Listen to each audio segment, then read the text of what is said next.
दोस्तों नमस्कार, मैं जगन्नाथ गौतम, देश रोजाना चैनल पर आपका स्वागत है। दोस्तों, आज जो मैं आपसे बातें करने जा रहा हूं वो ये है कि देश की समस्याओं से ध्यान हटाने के लिए संघ परिवार और संघ परिवार के मोदी जी यानी हमारे देश के प्रधानमंत्री जी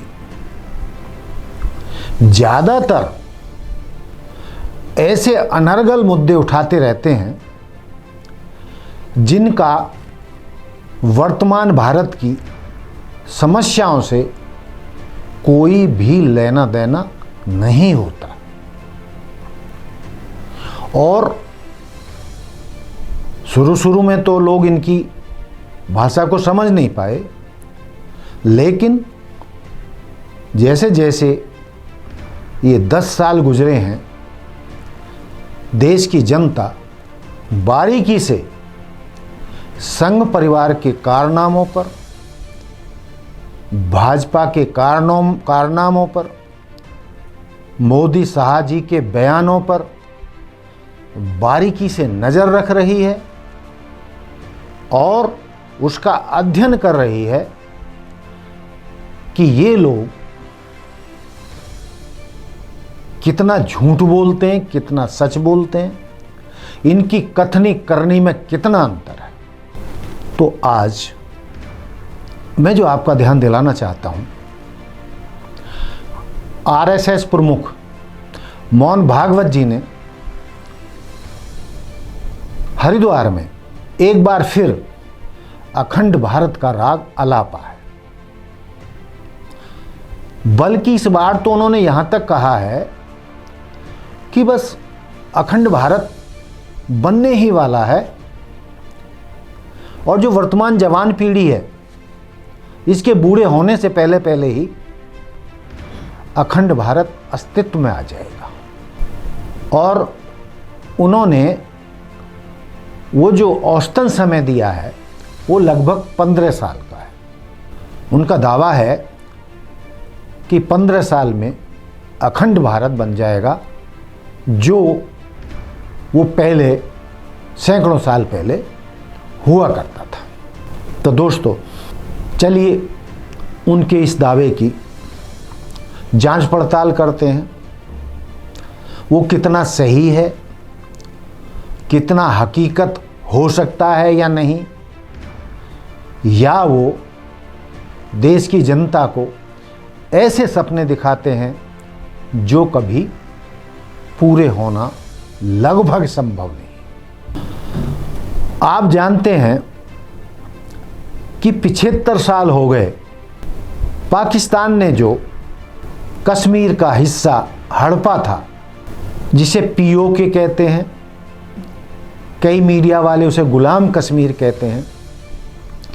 75 साल में तो हमारी सरकारें पीओके को वापस नहीं ले पाई, भारत में नहीं मिला पाई, जबकि कानूनन वो भारत का हिस्सा बन चुका था। अब अखंड भारत की बात कर लेते हैं। यदि हम अखंड भारत की बात करें तो ऊपर से शुरुआत करते हैं। पहले अफगानिस्तान भी भारत का हिस्सा था, ईरान भी अखंड भारत था, जिसे शायद आर्य देश या आर्यव्रत ऐसा कुछ कहा जाता था। पाकिस्तान तो 75 साल पहले 1947 में भारत से टूटा, अलग हुआ बंटवारे के समय। और बांग्लादेश को 1971 में भारतीय सेना ने इंदिरा जी के नेतृत्व में, रक्षा मंत्री बाबू जगजीवन राम के नेतृत्व में उसे पाक से काट के बांग्लादेश बना दिया था। इससे आगे बढ़ें तो जो नेपाल है वो भी कभी भारत का हिस्सा था, तिब्बत भी भारत का हिस्सा था, भूटान भी भारत का हिस्सा था। पाकिस्तान, बांग्लादेश तो था ही था 1947 से पहले। श्रीलंका भी भारत का हिस्सा था, और नीचे जितना जाएंगे बर्मा, या जिसे आजकल म्यांमार कहते हैं, बर्मा, और उससे नीचे के जितने भी देश हैं, चाहे वो सिंगापुर हो, चाहे इंडोनेशिया हो, चाहे फिलीपाइन हो, चाहे कंबोडिया हो, वियतनाम हो, थाईलैंड हो, तो ये सब देश अखंड भारत का हिस्सा होते थे। अब जो ये अखंड भारत को बनाने की बात संघ परिवार करता है, वो मेरा मानना है, और जो भी थोड़ी बहुत बुद्धि रखते हैं उन सभी बुद्धिजीवियों का मानना है कि धरातल के स्तर पर ये लगभग 99.9% संभव नहीं है। अब आप बताइए कि 20-25 करोड़ मुस्लिम तो भारत में हैं, जो हमारी आबादी का 14.5-15% बताए जाते हैं। अब 15% से तो 80% हिंदू खतरे में बताती है संघ परिवार और भाजपा और मोदी जी, या ये सारा कुनबा, कि 15% मुसलमानों से, देश के भारत के मुसलमानों से 80% हिंदुओं को खतरा है। चलिए मान लेते हैं, वैसे तो हजारों साल से हम सब इकट्ठे रह रहे हैं। अब यदि अखंड भारत बनाया जाता है तो 24-25 करोड़ मुसलमान पाकिस्तान की ओर जुड़ जाएंगे, अखंड भारत का हिस्सा हो जाएंगे। उसी तरह इतने ही 20-25 करोड़ बांग्लादेश के हो जाएंगे मुसलमान, अफगानिस्तान के हो जाएंगे, ईरान के हो जाएंगे। फिलहाल इतने की बात कर लेते हैं, या पड़ोसी श्रीलंका है उसको जोड़ लीजिए, जो बिल्कुल ही हमारी सीमाओं पर हैं। तो भाई इन्हीं देशों के जो मुसलमान हैं, मुस्लिम जनसंख्या है, वही लगभग 1 अरब के करीब हो जाएगी। यानी वो जनसंख्या मुसलमानों की हिंदुओं से भी ज़्यादा हो जाएगी। हिंदू 80 करोड़ और वो 1 अरब हो जाएंगे, माइनस प्लस। तो क्या तब हिंदुओं को 80% हिंदुओं को मुसलमानों से खतरा नहीं रहेगा?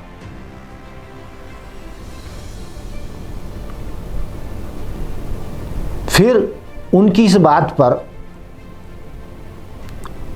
ओवैसी जी कहते हैं, असुद्दीन ओवैसी, कि भागवत जी जरा ये तो बताइए कि चीन ने हमारी हजारों लाखों एकड़ भूमि हड़प रखी है, उसको कैसे वापस लोगे? उसे अखंड भारत का हिस्सा कैसे बताओगे? ये भी प्लान बता दीजिए, ये भी भारत की जनता के सामने रख दीजिए।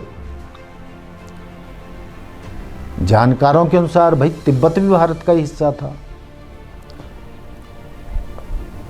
तो तिब्बत को और जो हजारों लाखों एकड़ भूमि जो चीन 1962 के युद्ध में या वर्तमान में भी जो झगड़ा चीन के साथ हुआ है, जो 20 जवान हमारे मारे गए थे, जिसमें कहा जाता है कि काफ़ी कई किलोमीटर, हजारों एकड़ भूमि पर भारत की पर वो आकर बैठ गया है, और कितनी ही मीटिंगें लगातार चल रही हैं, लेकिन चीन टच से मस नहीं हो रहा है। तो वो प्लान भी बता दें कि चीन से तिब्बत, और जो उसने ज़मीन हड़पी हुई है 1962 में, और पिछले 2 साल पहले जो झगड़ा हुआ चीन के साथ, उसका क्या प्लान है, वो भी उनको साथ के साथ समझाते चलना चाहिए। और मैंने जैसे पहले बताया, 75 साल में आप पीओके वापस नहीं ले सके, तो भाई पाकिस्तान को कैसे लोगे? वो तो गजवाए हिंद की बात करते हैं, उल्टे वो तो भारत पे कब्जे की बात करते हैं। और आप कह रहे हो कि भाई हम उन्हें भारत में मिलाएंगे। जो अफगानिस्तान है, कबायली हैं, जो अमेरिका से नहीं डरे, एक तरीके से सारे नाटो देशों के वो काबू में नहीं आए और हार कर उनको वापिस लौटना पड़ा, वो तालिबान सरकार या वो मुस्लिम सरकार या वो तालिबान कभी भारत का हिस्सा बन सकते हैं? सपने में भी मत सोचो। ईरान जो एक बड़ा देश है, बड़ी आबादी है, वो अमेरिका से नहीं डरा और कट्टर इस्लामिक देश है। वो कट्टर इस्लामिक देश कैसे अखंड भारत का हिस्सा बनेगा? भागवत जी वो भी समझा दीजिए, वो कौन सा तरीका होगा? आपके साथ वो किन शर्तों पर इकट्ठे होंगे, क्यों मिलेंगे, वो सबको बता दीजिए। असंभव। श्रीलंका क्यों मिलेगा आपके साथ भाई? म्यांमार क्यों मिलेगा भाई? ठीक है, इतिहास में कुछ भी कहा जाता हो, चाहे आप ये कहें कि 15 देश भारत का हिस्सा थे या 24 देश भारत का हिस्सा थे, हो सकता है जो इतिहास में कहा जा रहा है, या संघ परिवार जो कहता, ऐसे उदाहरण मिलते हैं कि भारतीय वहाँ संस्कृति वहाँ है और वो अखंड भारत का हिस्सा रहे होंगे। लेकिन कोई भी, चाहे पाकिस्तान है, चाहे अफगानिस्तान है, चाहे ईरान है, चाहे श्रीलंका है, चाहे नेपाल है, चाहे भूटान है, चाहे बांग्लादेश है, जो भारत के आसपास हैं, लगभग सीमाओं से जुड़े हुए हैं, भाई वो कौन सा जादू है जिसके द्वारा आप इन देशों के अखंड भारत का हिस्सा बना लोगे? एक मैं उदाहरण पीओके का मैंने उदाहरण दे दिया है, दूसरा उदाहरण दे रहा हूं मैं यूक्रेन का।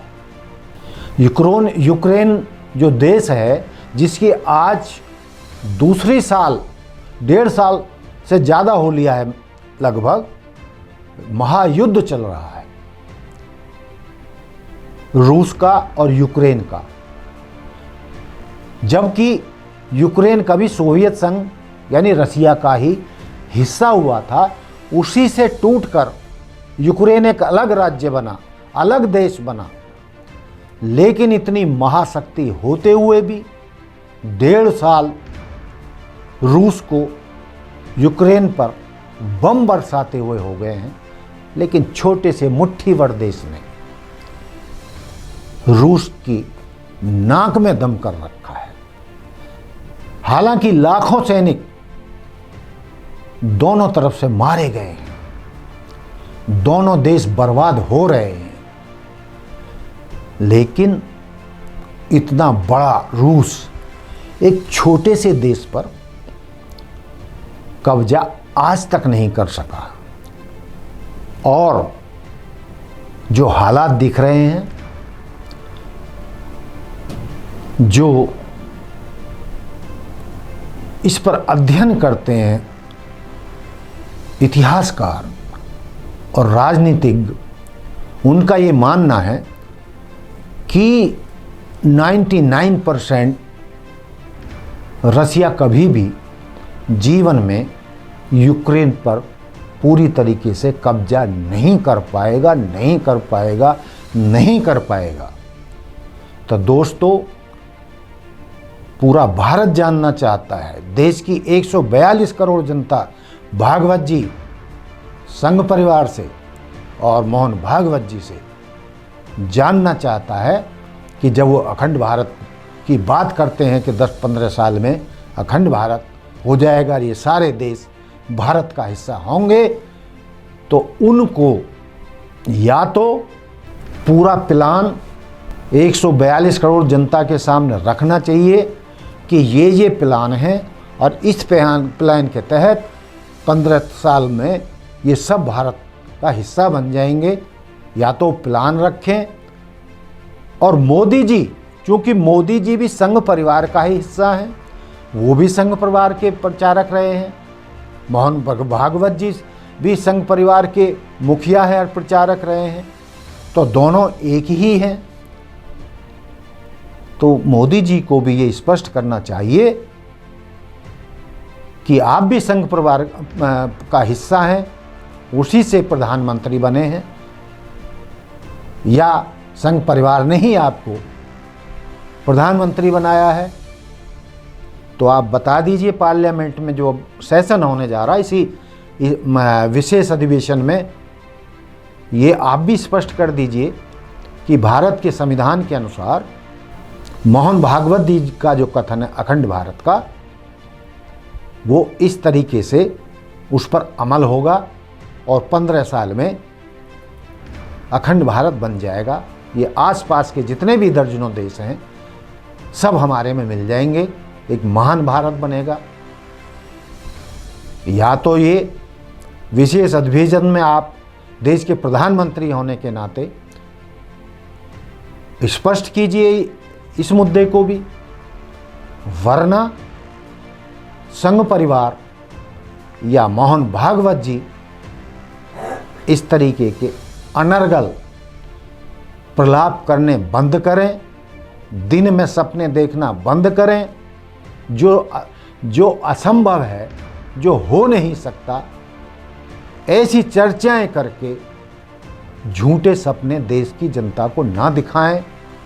और अंत में मैं ये कहना चाहता हूं कि संघ परिवार और भाजपा सरकार और हमारे प्रधानमंत्री जी इन अनर्गल बातों को छोड़कर और भी बहुत सी बातें हैं इस सरकार की, इस नेताओं की, जो वो वक्तन पवक्तन देश की असली समस्याओं से जनता का ध्यान हटाने के लिए ऐसे प्रलाप करते रहते हैं, ऐसे शो से छोड़ते रहते हैं। अब जो नया शो साहब छोड़ा है भारत या इंडिया, उस पर घमासान हो रहा है, या सनातन पे घमासान हो रहा है, या धर्म पे कई और मुद्दों पे घमासान हो रहा है। अरे भाई आप ये बताइए, देश के 142 करोड़ जनता है, उसके लिए आप रोटी कपड़ा मकान रोजगार, सस्ती स्वास्थ्य सेवाएं, सस्ती शिक्षा, सबके घर पर छत और युवाओं के सपने कैसे पूरे करोगे?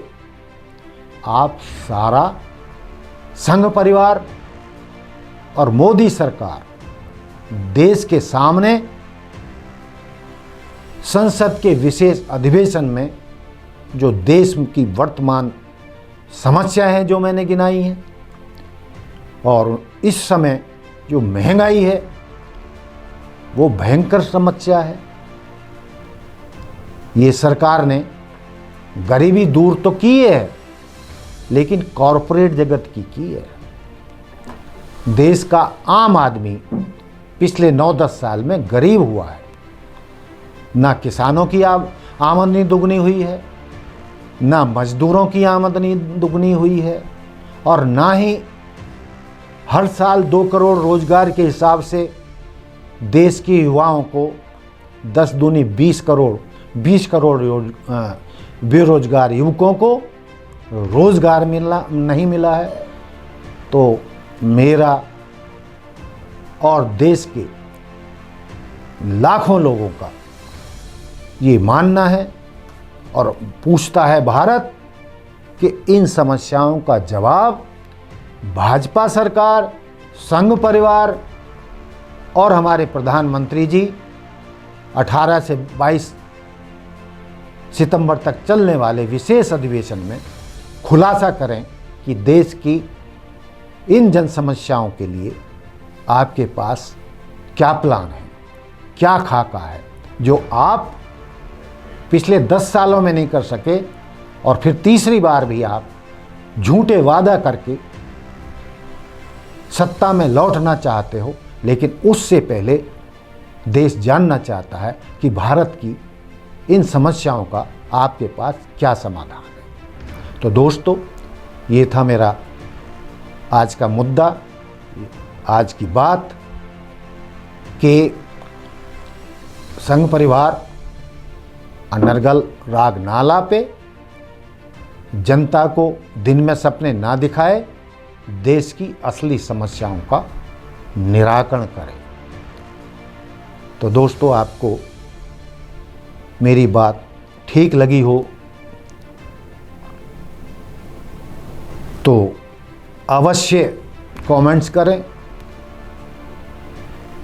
और जैसा कि मैं रोज़ाना आपसे अपील करता हूं कि आप देखते रहिए देश रोज़ाना चैनल और पढ़ते रहिए देश रोज़ाना समाचार पत्र, जो प्रिंट भी होता है और ई पेपर भी है।